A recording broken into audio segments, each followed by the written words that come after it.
to get going. Welcome to this session about developing your accessibility team. I'm Mark Walker from AbilityNet. I am your host for this session. You have an amazing panel in the room who with all sorts of different experiences of being involved in accessibility teams and related sort of activities. So what I'm hoping we can do today is just think about how teams grow from their very humble beginnings that many of us are often very familiar with to larger size teams and some of the issues that come up at that scale, and also along the way just trying to think about some of the mechanisms you as panelists have used to step between different phases in growth. So organizations change around you just as much as your own team changes. So where are the hooks and the connections that you've been able to make or that you've seen try. And equally, it'll be interesting to see some of the fails if there have been things that you would say, actually, do you know what? I think we went this direction. We might have been better off going that direction. So before we get going and introduce you, I just want to mention that we had the Champions Network meeting last night in the pub, which Charlie and Heather are both here. They organised, and I sat next to somebody, and it really reminded me of that moment when someone said, "This is the first time I've sat next to somebody else who knows what accessibility is." And Heather, you were the lone evangelist, however long ago it was. We all know that is the vast majority of people that we're connecting with, that we are not talking to people in this conversation or generally anywhere who are sitting in a team of 10, 20 accessibility specialists, or even having conversations with people about the value of their work or the professional development that they could expect and all the wonderful things that we can offer them advice about from our respective corners.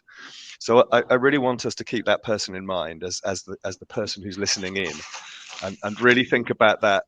Can you shut that door, please? I can't. I can just echoing. It's echoing here.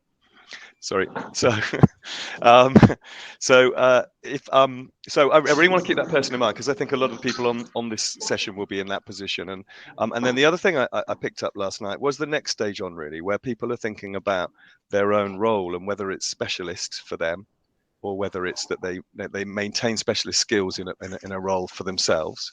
So that's the next bit that people come to, I think. Do I want to have the word accessibility in my job title? Do I want to end up down that route? Some may see it as a cul-de-sac even, because it's not necessarily clear that it's the best career move at any particular moment. And that was mentioned in the conversation. And then you get to the next level on where you have teams of maybe 2 or 3 where you're starting to work out, as Charlie and Heather are constantly doing around the networking with the champions, is how do I connect in? How do I find a tribe? How do I make friends with people who are interested in what we're doing and can connect into what I'm doing? What are the joins likely to be? Is it going to be accessibility? Will it be inclusion? Will it be disability? Will it be diversity and inclusion? We had an interesting conversation about how to find the links with your diversity and inclusion teams rather than maybe your tech or your development team. So again, I think that's part of that picture of how you're growing the movement inside your organization. And then maybe I'm certainly at the next scale up, really, Paul, when we were talking in prep for this, is what are the forks in the road possibly going to be? Do you bring all of that experience and knowledge into your team? Do you do the testing in-house? Do you do all of the full service? In a sense, all of the stuff that needs accessibility support comes into your organization?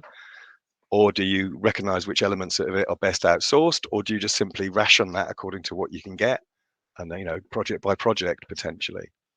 So I think we all recognize those questions as being the things that are ticking over all the time within our community. And so I'm really hoping this session can give us that chance to just explore some of those things. But I'm going to start probably with you, Heather, because I mentioned the lone evangelist. And I was sitting next to Gemma last night. I don't know whether you met her, but yes, that's really typical, isn't it? Still, of all of the people we meet, generally, there is the person saying, "Wow, you know what I'm talking about." Yeah, there were a few people actually last night. So I must explain this as you hit on it as well. The Champions of Accessibility Network, something that Charlie Gareth and I set up a wee while ago now, but we've got almost 500 members, and they are all people like us who are either running an Accessibility Champions network or want to set one up. So it's perfect for that lone evangelist. It's perfect for Gemma. and we meet up every 6 or so weeks online, and it's a LinkedIn group. So I'll pop a link into the questions actually at the moment, so you can grab it. But it's a closed group, so please request to join, and there's some brilliant chat goes on in there. I think, Charlie, you mentioned it actually when you were talking the other day as well. Great chat, great support. Everyone's just up for sharing what they're doing and learning from each other. It's brilliant. So very, very worth joining. And yeah, last night was our very first social meetup, which was a lot of fun in London, and we will be trying to do more of them. But yes, so the lone evangelist thing is very important to me, because absolutely that's what I was. And when I started at Skyscanner, there was no Champions Network. So there was a Slack channel with a few people on it called Accessibility Guild, and when I joined that, I was like, oh, great, what's happening? And there was not a lot happening. So I got people together in a room in March 2019, and we have met up every month ever since. So that was a simple kickoff of just getting people in a room together, chatting about why we were passionate about it, what had been happening already at Skyscanner. There had been a bit of activity, but nothing had really stuck. So that just motivated me even more. And I was like, right, we have to do something more about this. So over the years, that was about 3 years ago. We started off just as this very informal network. Activity was happening, but it was a bit sporadic. It was happening over there and over there, but it was, not huge. Awareness was growing across the business of it. So it was all this great stuff was happening. But I wanted a bit more. So I think that the first thing that we did was get a little working group together, champions, so volunteering to do this in their own time, to run an auditing tool that we'd bought some licenses for. And they are still running that. They're running these automated audits every week. They manage the reports that go out to our teams. They're brilliant. They're all engineers. They're Skyscanner engineers, but they do this on top of their job. So that was the kind of first step into actually getting people to do more and be more responsible for things. And then how we developed that was back in May this year at GAD, so Global Accessibility Awareness Day. We restructured the informal group to make it a more formal group, where there was a sign-in process. So you had to actually do an hour of training, and you had to have a one-to-one with me. And we filled in a form, and it was asking all the good things that Charlie asks all the champs. It's like, what do you want to learn? What activity might you be interested in doing?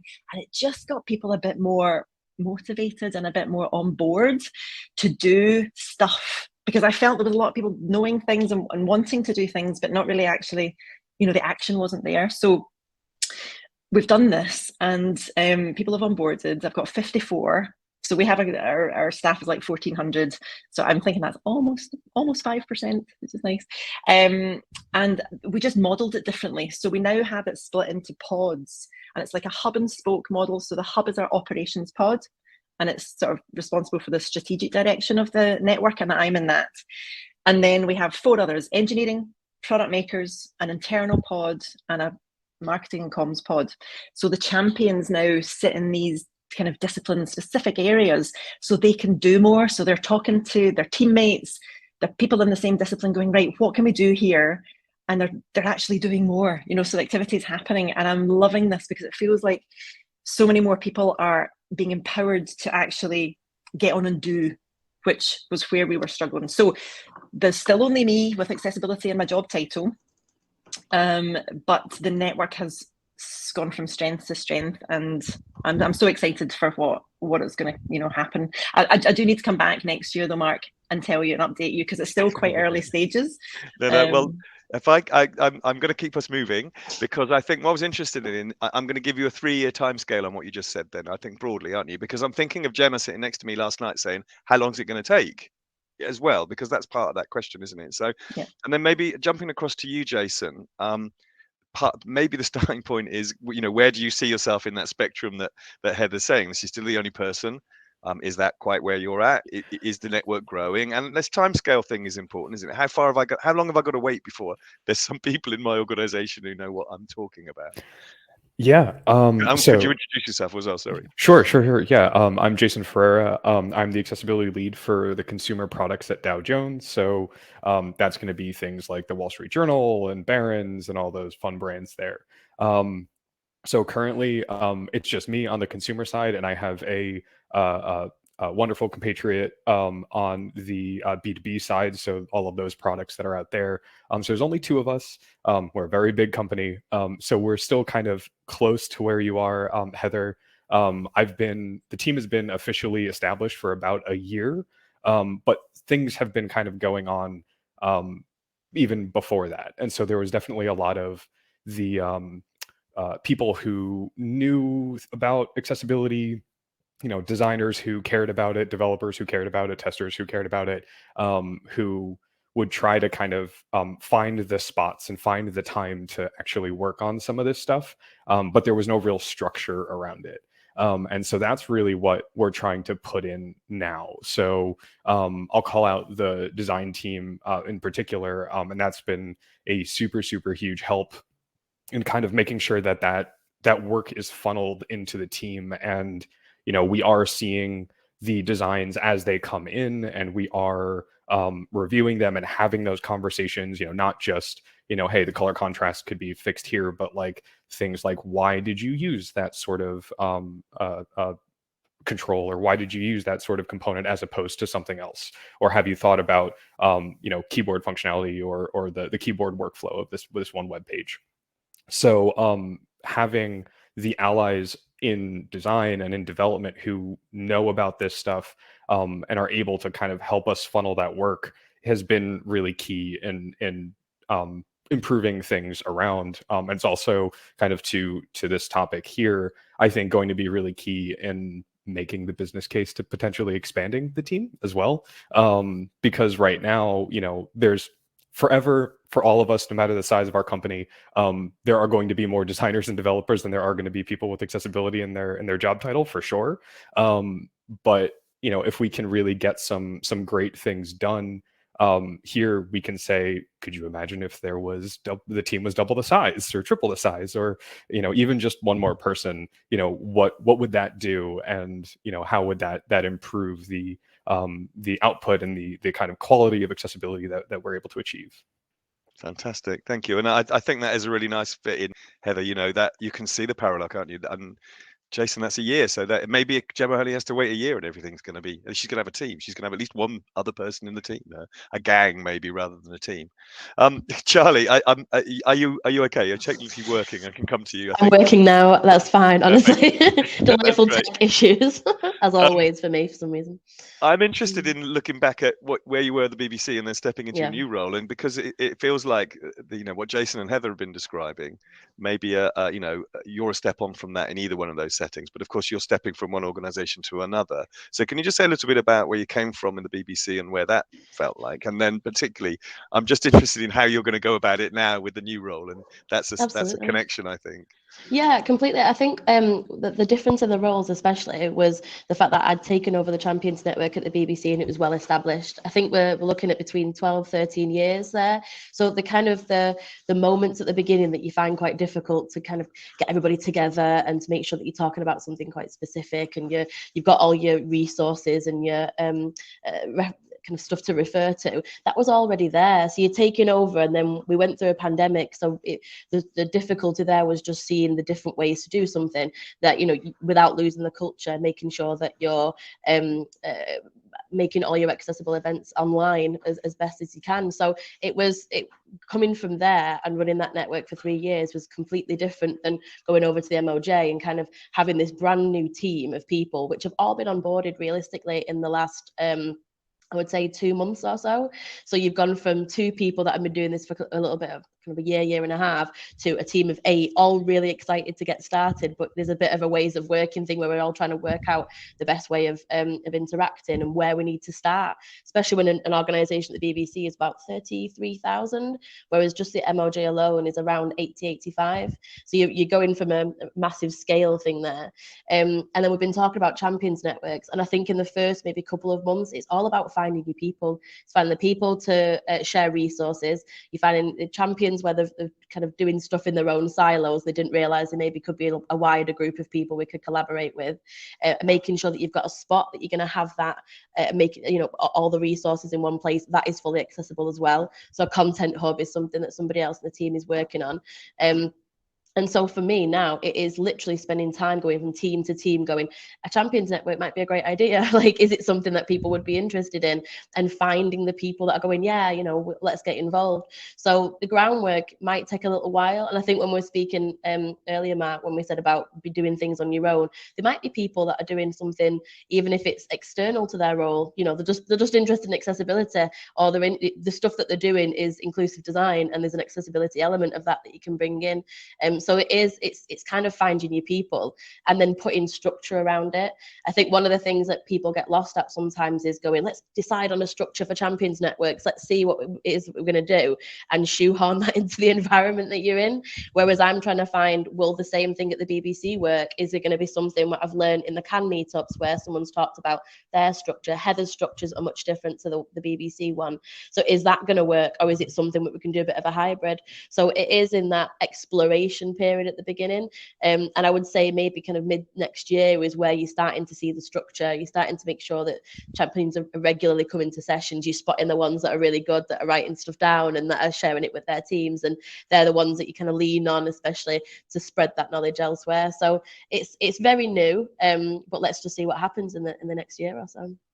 I think that's a brilliant explanation. I'm wondering, it made me think about where you go to find those connections, and by not deciding on structure in the beginning, do you find people sort of pushing back a bit and saying, I'm not even, so it's hard to get support and sponsorship at any level if somebody's saying, oh, what, you're just going to meet up, that's all you're going to do, what do you need from me? Exactly. Because you're going to somebody important somewhere saying, it's really important that we have this, I need some resources or some time, they need to be allowed to join at lunchtime, whatever it is. So you presumably do cross a line where you're having to define somehow what the purpose of the network is. Absolutely. And that people in more senior positions are brought in somehow to enable that to happen. A lot of the time it's just having those open conversations about what they can get out of the network and what we can provide. So it's, we had a great stakeholder conversation actually this week, and said, what's your vision? What do you see? You're interested in the accessibility team, you funded part of the stuff that we're doing, and you've championed for us. What is it that you'd like to see? What do you want to get out of it? And out of that conversation we had 3 almost work streams that we said, oh, well, I'd like to see collaboration, I would like to be able to have case studies, I would like to say, and you go, okay, yeah, that makes a lot of sense. So you're building in what they want as part of your network. So your structure in a way is evolving, and being completely honest about that, saying, yeah, this is kind of what I have in mind, this is the end goal, these are the steps that I think I can get to, bringing various different people in at different levels with different skills, but being quite honest about the fact that could change. And I just invite myself to every single meeting I could possibly get into. I'm not going to lie, I'm incredibly cheeky as a human being, and so every time I see anything happening on any Slack channels, on any Teams channels, you go, all right, yeah, that sounds really interesting, can I come? There's a pattern library meeting that I'm definitely out of place in, and I'm just hearing people talk about the processes, how to make sure that this is an accessible process, and I think, all right, yeah, great, I can use that and go, maybe that's an example about making sure you bring in all of your team and everybody that's working together in an accessible way. That's a good example, that's a story. I think Lucy was the one that was speaking about stories when we talked about stakeholder engagement, and it's not just stories about how disabled people are in work, how they interact with our products and services, it's also about making sure that we're inclusive in the meetups and the sessions that we're doing, and is getting the right kind of communication. Are we creating notes and resources that are accessible? Are we practicing what we preach as well? And so there's a lot of elements for Champions Network, and I think you have to work on them almost separately and then bring them all together, especially stakeholder conversations. A lot of the time people aren't even understanding what a network does and why it's beneficial to an organization. So we talk a lot about being in bubbles, accessibility bubbles, which I have noticed recently, the more that people have said it, we're preaching to the converted. Realistically, a lot of the people on this call will be people that are accessibility specialists. So start from the beginning. What is a Champions Network? Why is it beneficial? How does it change the culture of an organization? How does it make sure that we're not doing constant redesigns and constant audits? And what does it bring? And making sure that that's quite open. And that's really helpful. And I think that thing about preaching to the converted, actually, Lucy, this might be an opportunity to talk about the people who aren't in the accessibility bubble that might be in a different bubble. I'm thinking of D&I professionals and some of the people that BDF connects to, and all the disability elements, within an organization, that there's a different, we've had the ERG conversation the other day, the employee resource group and the Champions Network. That is, again, I'm just thinking of Gemma in her organization and saying, well, where am I meant to find these people who are meant to be on my side and have something. These people I'm apparently in a bubble with. Where are they likely to be? And I think that's probably something that you see across the breadth of what BDF does with organizations. So Yeah. I obviously introduce BDF as well to those who don't know you and BDF. We're all going to pretend we know each other here. So, So I'm Lucy Ruck. I'm the Task Force Manager at Business Disability Forum, and we work with organisations. A number are on the call, and I can see some in the chat as well, to help organisations really get the most out of their disabled employees and really realise that talent and help them to thrive. I'll just had something pop up on my screen. That seems fine. Yeah, that's kind of what we do. And it's interesting because I think an accessibility team is incredibly important. Of course it is. And of course we all thrive for a bigger, better accessibility team to do more and to really push this stuff out there. But actually, tech doesn't sit in a neat little box within organizations. What you need is those other touch points within an organization to help you get stuff done. And even referring back to your first session today with the report and the research you've done with open inclusion, you need those senior stakeholders to get this stuff so that you can do it. And again, kind of echoing some of the stuff that Charlie's talked about, you've got to find your people, but you almost need to strategically find your people scattered across the organization in different business areas so that you can tap into them, and they're the gatekeepers in those areas, and they can then go, okay, procurement, again, came up this morning in your research. This is an area we know people don't perform well in. Get them to be your advocates in those areas and really passionate about it and get it, and help them to kind of beat the drum for accessibility and kind of get that momentum up with this stuff as well. So it's got to be a cross-organizational thing. I'm not undermining the importance of an accessibility team, but if you're not careful, you'll end up with people going, oh, it's an accessibility issue, we've got a team, they can deal with that, and do that pushback. And that's not constructive or useful either. And I'm sure others will comment. I can see Paul smiling on that one because I know you're going to touch on that one as well. But I think you've got to be careful that actually this is an organisation-wide thing. This isn't just your issue. And I'm going to do a plug for something that's not ours at all, but I know AbilityNet have had work with them as well, and they were up for an award a few years ago, which is Worcestershire County Council and their Sculpt scheme, which is a sort of everyone at Worcestershire County Council has had to do basic accessibility training. And that's fantastic because it says this is an issue for us as an organisation. Everyone needs to know colour contrast and be thinking about this stuff. And I think that sort of corporate wide stuff is just so empowering. And it is those, again, last session, people were saying, it's not that people don't think about accessibility, they've just never really had to think about it. They're not being nasty people. They've just never been aware of it. So make them aware and raise that awareness within your organisation across all the pockets. Yeah. No, I like it. And I think, we'll come back to how you make friends with people who don't know what you're talking about in a minute, because that's clearly a challenge here as well, isn't it? The communication barrier for people who,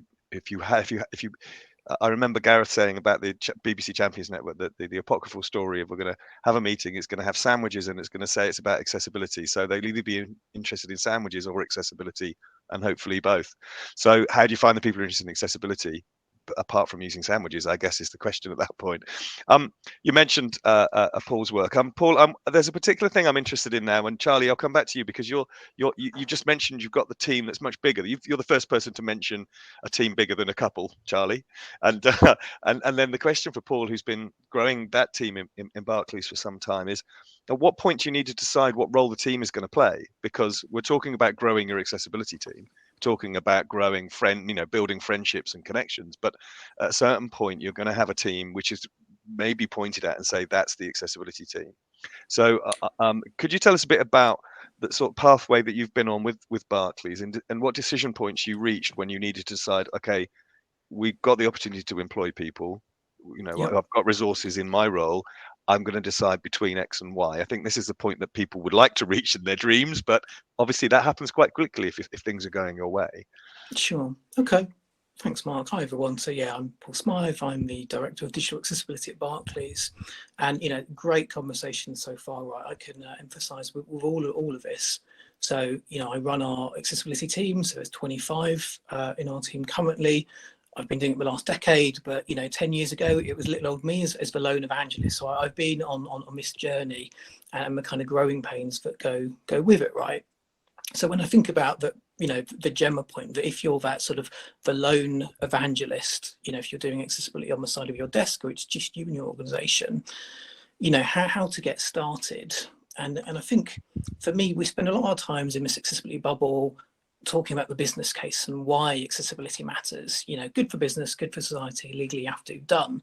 And then it's more about the how, and we don't really spend enough time talking about, logistically, or kind of how to get going, right? So when I think about this first bit of sort of starting out, for me, 10 years ago, really important to kind of use a benchmarking tool to figure out what are the things that other organizations, what are a few things that I need to focus on to be good at accessibility. Because let's face it, accessibility, what does that mean? It's kind of making sure that all your people can use all your stuff. Like sometimes people just get overwhelmed and sort of freeze, and don't do anything. So I think having a maturity model, a benchmarking tool, BDF have got a fabulous one that we and many other organizations help build, and it's free. It's been super helpful for us as our North Star, so to speak, of are we focusing on the right things and are we improving over time and against peers. So benchmarking is key. Even running sort of spot checks on some of your customer and colleague systems of how accessible they are. Also important whether you do that yourselves, whether you partner with external agencies to kind of know where the bodies are buried, and like what's the current state. I think just tying back to Mark and Lucy's point, it's really important that the accessibility team is not responsible for accessibility in your organization or solely responsible. It requires, it's a cross-functional problem, so it requires a cross-functional effort. We've talked about, there's the accessibility team, there's accessibility champions, there's some informal community, there's the disability employee resource groups, but actually there's all these other stakeholders from, procurement and premises and legal and business that all need to kind of get around the table to kind of actually take collective ownership of this. And I think that's been really important for us in Barclays when I think about starting out right. And this point of senior leaders, because having grassroots efforts, you're going to hit a kind of grass ceiling, so to speak. So actually having that top-down sponsorship for us, having opportunities where senior leaders can kind of meet with disabled people, the community, and understand the general challenges they face in their everyday life for specific issues in using our banking products for Barclays is really important to sort of humanize the conversation on sort of, why this matters. So I think that point of actually taking senior leaders on that journey is key. I think where you get going and then there's kind of scaling up, and often where you sit in the organization also has a kind of a flavor to what the accessibility team does, right? If you sit within the sort of legal and risk and compliance team, you're probably going to be sort of waving around a stick a bit more than if you sort of sit within, business or marketing teams. So it's being aware of that. It's having briefing lots of senior leaders, because wherever you align in the organization, your accessibility team, it's kind of important to know that, align yourself with senior leaders that have power and influence and a personal passion for accessibility and this disability agenda, but know that senior leaders have a short lifespan, right? So actually, making sure that you're kind of keeping several kind of abreast with why the agenda is important and what you're doing and what your progress and plans are is really key to sort of get going. I think when I think about growing pains too, we've realized that maybe 5 or 10 years ago, there was, 5 or 10 people on my team. We're starting to scale up, growing our role and remit, but we needed kind of clear roles and goals of what we do. And actually, so whether it's setting standards, whether it's partnering policing projects, whether it's kind of providing training and tools, running champions networks or external outreach and partnerships, there's a huge varied amount within that, right? And what does it mean to be a sort of accessibility expert? Well, you kind of need, technical skills, you need business skills, you need people skills, and having sort of being aware of that and sort of as your team grows, where do you need to kind of develop that is also, really important point. I think for accessibility leaders, we need to, be really effective at kind of actively listening, taking the feedback of where the pain points are, of kind of ruthlessly prioritizing, because there's only so many things we can do. And I'm kind of partnering with, disability community and others of organizations, because, prioritization is so key. Do we start on fixing the customer or colleague systems? Do we focus on our new systems versus legacy? Do we fix the bugs that will help this group of disabled users use a web page or this other group, right? So it is, always about sort of having that sort of codified on where as a team as it grows, making sure you're kind of checking what is the scope, our role and remit, how do we prioritize, the finite size of our team, if it's 2 or 20, but, in terms of how you best focus your energy and efforts to have the most impact for your organization. And I think as we've grown, just to sort of bring in Mark and Susanna into this too, I think we recognize that I can't hire accessibility experts quick enough, right? So there's a kind of problem there. We all know this. So actually, working on the pipeline, working with Atos and many others to sort of establish accessibility apprentices, so getting sort of young talent and training them up is really key. And Mark can by all means sort of expand on that. And actually, of our accessibility team and our accessibility champions, making sure they have a common understanding of what it's about and the technical skills, know how, the International Association of Accessibility Professionals at IAAP, really important. Most of our team have got, accessibility certification. So again, to kind of have that common language is really important. So that kind of takes us up to that scaling up. And then when I think about sustaining accessibility program, we also sort of, need to sort of be mindful that, there's a lot of burnout and actually having that resilience, to kind of keep going sometimes is also key. So champions networks, community, really important to kind of keep conversations going with others. And sort of final point on the sort of sustaining, we also need to sort of work smarter, right? So whatever our team size is, I think maybe in the past, we thought that, the accessibility experts did the work, they did the accessibility testing, but actually we need to kind of shift left, right? We need to make sure we are consulting earlier with, business people and designers, not just the developers and sort of QA testers. We need to kind of invest in getting the kind of design systems, component libraries, the digital building blocks to be born accessible. We need to use sort of automated tooling better, and we need to kind of nurture and build the sort of champions networks to also sort of amplify the message, as well as suppliers, right? So there's a lot of kind of long-term enablers that we can do that will make a, real impact to making accessibility sort of easier and sort of embedded within an organization. So yeah, I hope that's helpful and has prompted a few questions.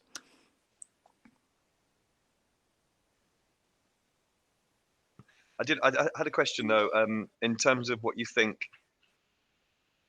just because we've reached the point where you're talking about the biggest team anybody else has mentioned, what's beyond that for you? How's the next couple of years going to look in terms of development?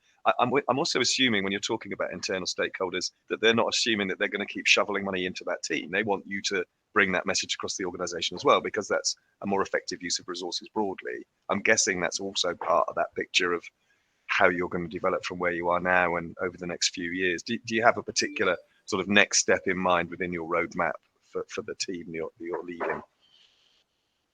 Yeah, I think certainly with a bigger team, it gives us the ability to sort of focus sort of experts in certain areas. So whether it's engaging and educating our suppliers, which, yes, we have thousands of suppliers and we've had to educate many of them on that, people to run and build our training programs and champions.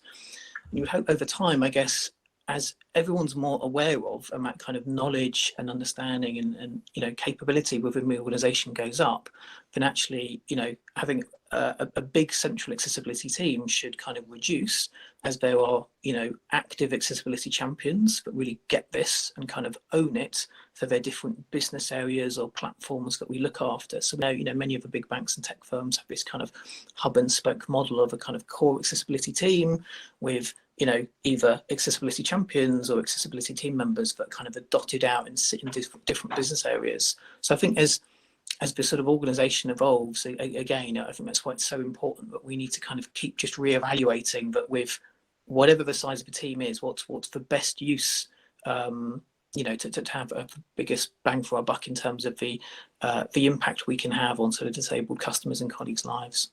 Cool. I mean, that really helps illustrate as well where the threads may be that, where am I going to find people? Well, you've mentioned several different places there where you might find somebody interested in having this conversation. And if they are interested, they're the right person to some extent when you're wherever you are in that development. But going with the stones that roll at that initial stage is going to get you further than pushing a load of other stones uphill. Mark, could you tell us a bit about what your role is at Atos, but also obviously Paul's introduced this bottleneck in the whole grand scheme of things, which is that nobody can get hold of the talent, or they can get hold of the talent, but what's happening is that they're headed to where the jobs and the pay is really, and we all know that's what's going on broadly in the industry over the last few years. Is there are more people getting professional qualifications. There's also more jobs available. They're all tending to then having to be something that you have to pay more for. We're in AbilityNet. We have a team full of consultants as well. So tell us a bit about Atos, and then also the stuff about the apprenticeship, which is obviously trying to improve that supply side of things. Yeah, no problem, Mark. So hi, everyone. My name is Mark Wilcock. I'm the Global Accessibility Academy and Accessibility Knowledge Lead here at Atos. So I look after a lot of our L&D accessibility parts, and also run our Champions Network internally, which we started about a year ago now, and it's had some great traction in the organization.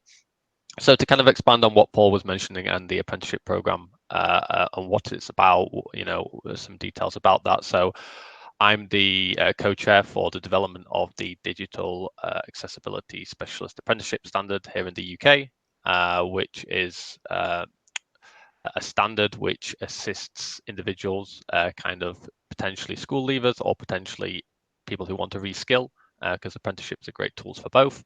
To learn the knowledge that is applicable to a wide segment of the roles that people use, accessibility professionals deliver in organizations.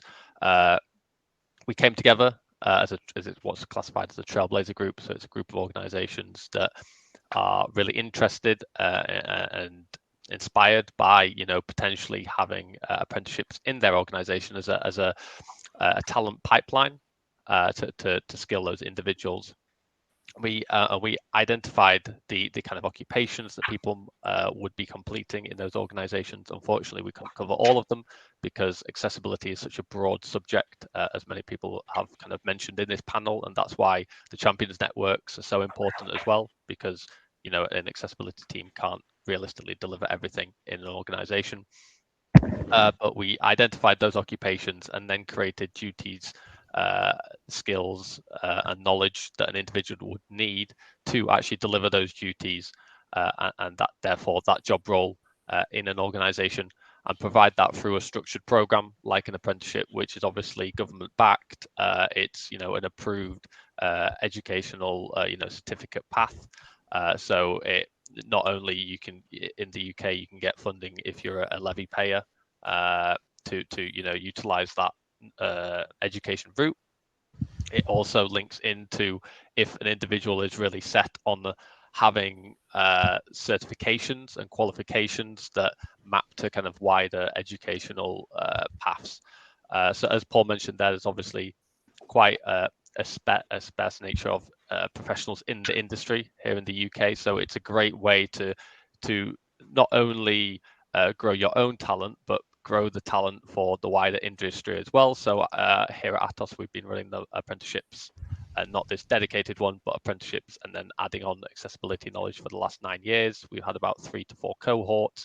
I think about 50 to 60% of our team has gone through apprenticeships in our UK team, and most of those individuals are still with Atos. Some of them have, spread their wings and flown to other organisations, including the Ministry of Justice, where Charlie is now at. So it's really not only great for your own organisation, but great for the whole sector to try and create enough talent to actually deliver what the goals are, of all of the passionate people in this call, but also in the wider sector as well. Brilliant, thank you. And I think that the apprenticeship scheme is worth mentioning. That really is a partnership effort. There's lots of different organisations involved in that. I not least because a lot of people realise what a problem that pipeline is, because when you get beyond that lone evangelist and you think you're the only one, it turns out you might be, because there's no one to sit next to you, even if you had a job open. So that's sort of where we're starting to see that crunch. Susanna, that must be something that you recognise as well, and it'd be great if you could say something about the IAAP and its work. And I'm also guessing from your experience in your work more generally that you've seen this shift in how teams change in an organization, and some of the challenges and the forks in the road that you have to choose to take. So just interested, as you know, as well as IAAP, your own sort of take on that shift for an organization from the 1 to the 20, or, you know, and all the points in between. Yes, so thank you. Hello, everyone. I'm Susanna Laurin. I'm the Chief Research and Innovation Officer at a small accessibility expert company called Funka. We're based in Sweden, but I'm here now wearing my IAAP hat. I'm one of the co-founders of IAAP, and I'm now the G3 ICT and IAAP representative to the EU. That's the world's longest title, I think, or at least one of the longer. But IAAP is a member organization with about 5,000 members across the world. You can be a member as an organization. Atos, Barclays, AbilityNet are some of our members. So smaller and bigger, larger organizations. We also cover almost 100 countries now. I think it's 98. We just got Iceland in, so that was really good this week. And we try to define and improve the accessibility profession to make sure that we kind of raise the bar, or raise the level of knowledge and experience in the business, because not only is it too few experts around, but also still anyone can kind of raise their hand and say, hey, I'm an accessibility expert, and most universities don't really train accessibility people. So we have a problem also with quality, I think, in this industry, not only with shortage of people, but also sometimes if you have more than one accessibility expert in the room, they usually don't agree on how to interpret the standards. So that is what we are trying to do, to make sure that if you have the IAAP certification, then you know what you're talking about. And I think that is really leading into something good. We have seen a lot of impact recently, and I focus on the EU, but we call it EU and family and friends, because in the EU, in our EU, also Switzerland, Norway, and the UK are still in the EU, because we want to cover everything that has to do with harmonized standards and legislation that is kind of common for all of us. So what we see when it comes to building accessibility teams, I would like to take kind of the perspective of a smaller organization, because all of you are doing, I'm sure, a very good job, but you are all in rather large organizations, some of you very big. And I think it's similar, but also very different problems. If you are in a company, a one-person company, or 6 or 20 or 50, then that means something else. And it's really, then you can't really have a team of that's not going to be possible. And I think those individuals struggle also a lot, and they are really the lone wolves here, that can potentially get support and meet new friends and have a possibility to ask more experts and network with people. So I think that is what IAAP can provide. If you are in a small team, or if you feel very lonely, then you can kind of get the feeling of having a team around you, even if those people work somewhere else. So we have beginners to accessibility, people who are just curious about accessibility but don't really know much, who ask questions in our communities, and we have really the elite, the dinosaurs, and people who have been in the business time, and a very broad range of UX designers, developers, procurers, lawyers, project managers, all types of titles and professions. So I think that is one way of kind of supporting this when you feel lonely, or also supporting building. And what I have seen successful both with IAAP membership, we of course try to support organizations. This is actually one of the most common themes and topics we have in our webinars, is how to make sure to kind of increase the level of awareness in the organization, how to buy into the leadership, and how to build it. So that is kind of an ongoing discussion, I think, globally. But what I think, especially maybe in smaller organizations, is to not only look inwards, but also really look to external expertise. And what we always recommend is to invite someone else, because you can't really win them all. If you are the only person always talking about accessibility, people go, oh, can she talk about something else afterwards? So if you bring somebody else in to say exactly the same thing that you are saying, they will listen. Usually that is kind of just another voice, another perspective. And to Paul's point, of course, always invite people with disabilities. Make sure that, especially in smaller organizations, maybe you don't have that many people with kind of visual or disabilities that you can actually see or understand that people have a disability. And really, I think it's just the way to get people on board. I think the why is the only place to start. You can talk about legislation or standards, or you should do this, or it's good, or it's CSR or whatever, but really it's the why. And to me, the why is the people. So really involving people with disabilities and get any kind of profession or group in your team to meet with the actual people. If they are then your clients or your friends or that depends on what sector you're in, but really to have this firsthand experience, I think is extremely important. And don't be afraid to kind of share over outside of the company. We always, I mean, we all began somewhere, and now we're kind of, and I think we're all struggling still, and again, none of us will ever be out of work. So please make sure that we become more. We need more boots on the ground across Europe, and I think across the world. So yeah, we need to also not talk only to ourselves. This is interesting to have this discussion among us, and a lot of really clever comments, but we need to have these discussions with the people who are not yet into accessibility. And I personally believe that is even more important. So promise me everyone, the next event you go to is not an accessibility event, it's something else, and make sure you talk about this for the people who are not yet kind of in the bubbles or whatever we call them. Well, that's a really good point. And I think I guess one of the questions could be then is where has anybody in the group found the most allies? Again, thinking about some poor person who's thinking, that sounds lovely, where am I meant to go next week? What sorts of pointers do we have? Heather, I think you started in UX, is that right? And I think you've seen these guilds that existed as well. Are there hotspots that you think, okay, if you really want to find someone first, they're likely to be in a role called diversity and inclusion or UX or something? Is that where you tend to point and think there's probably some in that room? Do you know, I don't think so. I think Okay. the passion comes from individuals, and I don't think it matters what role that they're in. I know in our work, you know, our products, our website, and our apps are everything to us. So someone had mentioned earlier about, you know, moving everything to the left, shifting as far left as possible. So I try and encourage people from that early research and planning stage. The designers, I try and get on board, the content writers, you know, the developers, obviously, the testers.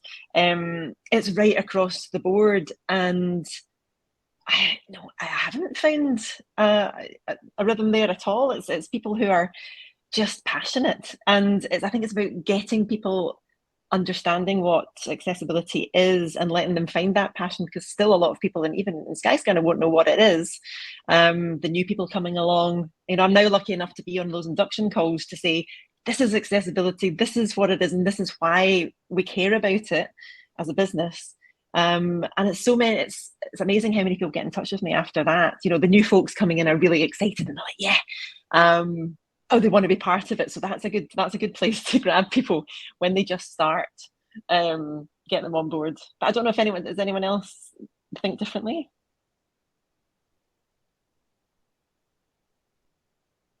Oh, you're on mute, Mark. Jason, I was going to ask Jason about the cultures of organizations and the scale of, you know, in your particular organization. Is there something around where in the organization you might find people who understand disability? We've this week have particularly had a bit more about this in the subject within TechShare Pro, because I think I've realized that a lot of the work that we do in our bubble, the outside of the bubble, you know, one of the things that people understand least well is disability compared to the people who are inside it. That we will obviously have potential skills and knowledge and differences of opinion about accessibility features and how they should be implemented, but a common thing that we've probably got on this call is a higher degree of understanding and knowledge about disability than the average person in the street usually would have, because it's the wrapper to our work. And I wonder whether that's something that you recognize in the work you're doing, and having that initial barrier is actually, I don't really know what you're talking about because I don't really understand disability, and it's nothing to do with accessibility because that's not their job. So Yeah. So I think that's super important. So one of the responsibilities of myself and my team is education, right? And so we develop these trainings. We work with the training team to develop these accessibility trainings, and we're working on kind of bringing out a bunch of specialized ones currently. Development, design focused trainings, things like that. But the one we have out there, and we do about every other month, and we get pretty much full attendance on it.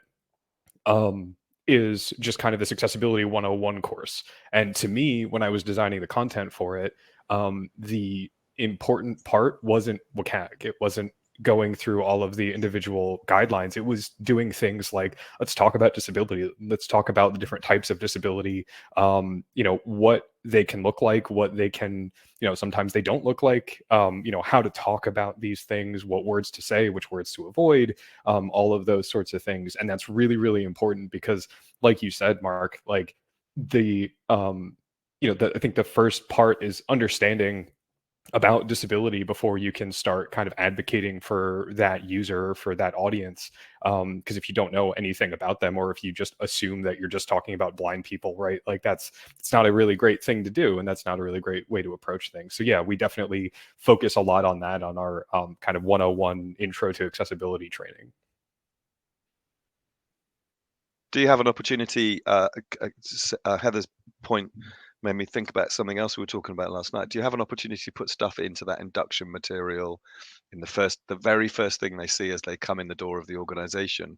Have you had an opportunity to try and sort of beginning bedding right from the word go? That I've heard that mentioned a few times as a we're working strong on it. Tactic. Yeah, that's definitely a thing that we're desperately trying to work on, to kind of take that kind of longer 101 intro training and kind of distill it even further into this very short, half an hour thing where, as you come in, ideally, right, in the same breath that you would do like the internet security training or the anti-harassment training, you'd also do an accessibility training, and it would be mostly about that sort of stuff, about disability, about the importance of knowing about all of that, so that when I come in, or my team comes in and says, hey, we need to do an accessibility review, or here are some issues that we found, or anything like that, you have that background and you have that foundation. I remember Verizon, Sam at Verizon, 3 years ago, Heather was talking about their working, making sure every person who joined the digital team went through the induction, that day one, literally, she would meet them. And that was a distinct shift in terms of their culture. Lucy, I guess that's also part of this slightly broader picture around disability. That's you've got the word in your organizational title. I guess that's part of the glue as well between the accessibility community and the broader disability community. Do you see members of BDF doing similar things, trying to put that disability awareness right at the beginning as people enter the door? I'm also wondering whether there are resources there that people can go to, because they're not accessibility resources in quite the same way. I'm wondering whether there are things there that you see members and others using that we could potentially lean on. And I think that culture thing's really interesting. And when Jason was talking just now, I was thinking about the problem is around the whole world, well, literally around the whole world, but around the word disability as well. There is this stigma, and is it diffability? Is it disability? And that owning the word. I mean, again, it's quite a personal thing. I think we have to respect people's views on it, because it's their experience of being disabled or having a condition or whatever that might be, or whoever they identify. So it is an interesting one, but the stigma and the language around it is really complex, because we can't just go, this is the term we want you to use. So, for example, we were having a conversation internally the other day. Is it sort of sight loss? Is it visual impairment? Is it blind? It might depend on how you acquired your disability, whether you were born with it, and so on. So I think we have to appreciate it is quite complex for people to understand, and therefore they don't know what to say, so they avoid it. So the more we talk about it and the more we destigmatize it, the easier those things will be. I mean, we've got a global conference coming up talking about the kind of differences around the globe in terms of that. That's another layer on top of that as well. So that culture thing, I think it's just, let's talk about disability. accessibility then becomes easier underpinning that. So yeah, really good question, but it's a big question as well, Mark, to cover with like 3 minutes left to go in the session. I'm also I'm thinking of resources, and again, Mark, you may have some of this. You mentioned being part of the learning team, and it may be something that you're building into your L&D systems as part of those resources that people are expected to tick off when they join, and an organization like Atos is doing that on a global basis. So just trying to find those links and saying, well, look, here's something that we've seen working. Is there stuff that you're using as reference materials to overcome that initial understanding? So in terms of kind of how we've approached it, we are currently actually just about to release kind of the same training. Jason kind of mentioned an all employee training module that kind of allows people to learn that kind of foundational information. And I think the important thing that Jason talks on there is don't get too deep into the grass. You know, don't start talking about WCAG, because unfortunately people will maybe run away, because it is a very technical subject, quite hard to understand, and realistically it isn't going to actually impact somebody's role, you know, everyone's role, because you know it's only applicable in certain areas. So how we've approached it is we have an internal disability group that we have across the Atos group, and we've used kind of stakeholders in there, and also with some of our kind of single points of contact in different kind of departments in the organization in different regions, to kind of understand the cultural differences in those areas, to kind of, you know, narrow down what we're talking about there in kind of the terms and the language use. But generally we've kind of aligned to kind of the UN and kind of the wider bodies that a lot of kind of countries somewhat aligned to in their local approaches as well. Yeah, cool. Thank you. Well, aware that we've got just a couple of minutes, we will overrun slightly. Paul, there's one tactic we sort of alluded to, but I know that we've used a few times with organizations we work with in AbilityNet, which is trying to get the stakeholder, the key sort of decision makers, the C-suite, who perhaps don't want to be seen to not understand it. And you were talking about the short shelf life as well, how quickly they might turn around. How do you cross that border when, I mean, we sort of say, look, do you want somebody to come in and talk to you about this because you don't know who to ask? Do you have those sorts of conversations with people? I don't know where to begin, Paul. Frankly, I'm too embarrassed to do this in public. Is there something we can do separately to open the door to the senior stakeholders in particular? Is what I'm thinking. Yeah, and it's often, you know, the senior stakeholders, they're still getting to grips with some of the, you know, diversity, equity, inclusion. They might think, you know, is it around gender and ethnicity? Disability, they know is kind of a topic, but they're, you know, scared about using the words to use. Lucy's already mentioned, you know, that disability identity, language, sort of pride, it changes and evolves. So I think having those kind of, you know, summary packs ready and having that conversation, and often doing it, you know, very much in an informal setting with leaders, you know, I find, to give them the overview and actually talk through, you know, here's a couple of good things that we've done that have made it, you know, the wow moments, made a real difference. And then here's some of the customer complaints that we've got, and sort of wallowing in, you know, what some of those customer experiences, you know, both the good, bad and ugly, are, often sort of helps sort of crystallize it in business leaders' minds, you know, why that matters. So I think, you know, just having those sort of summaries, actually humanizing it, tends to get, you know, most senior leaders very aware of kind of diverse inclusion, of how it links to ESG, sort of environmental, social governance, you know, in terms of doing good for society. I think just tying it back to what Mark was saying too, of where can people go to find out about disability? I think, you know, looking at your organisations, if you've got a disability employee resource group, is also a really useful way, and making sure that that's welcoming of allies as well. You know, it's there for folks who have a disability, but also an interest in disability or mental health or neurodiverse sort of matters. So actually sort of interested, you know, colleagues able to actually come along and find out about different sort of health conditions. Really important too. You know, final point is just where we are sort of then leveraging our disability sort of employee resource groups, making sure we can only go so far, right? So we can ask kind of colleagues with disabilities as we're building new things, new products for our customers, new internal systems. But there comes a point that our workforce with disabilities, they've got day jobs to do as well, right? So we can only lean on them so far, and actually we need to make sure that we are continuing to engage, disability charities, community, external agencies, and so forth. That is a wonderful point to attempt to finish, because that's a TechShare Pro feedback loop on Wednesday morning session, which is available on the replay button, about the connection between ERGs and champions networks, and also the dangers in linking them too closely. I've also spotted a question here, which is probably, I reckon it could be a couple of days theme next year's conference as well, about how we get inclusive design and the sort of understanding of disability into the curriculum. Already 3 or 4 people have mentioned that separately from the sessions that we're running.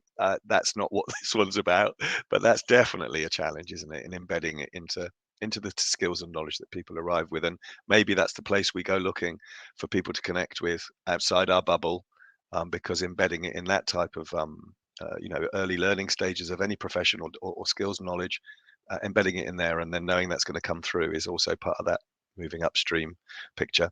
So it's a 4:00. I'm afraid we're going to have to stop.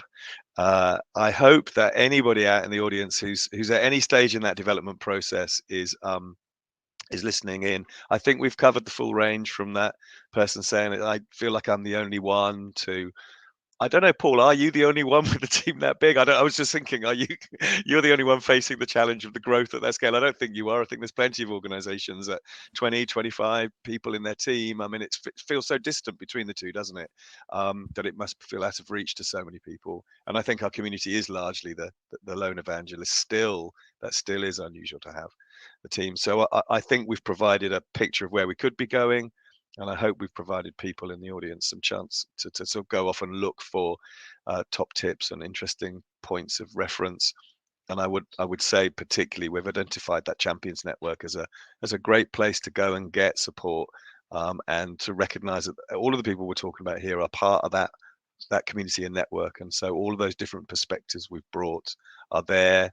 People are always willing and happy to help one another. So wherever you are in terms of growing your team, I hope you found useful information and connections to make today. And I look forward to catching up with you in those networks as well. So thank you so much to the panel. That's been fantastic. We've got a couple more sessions left today. The next one is at 5:00. So I hope we'll see some of you there. And otherwise, thanks for joining us, and see you soon. Thank you. Bye-bye. Cheerio.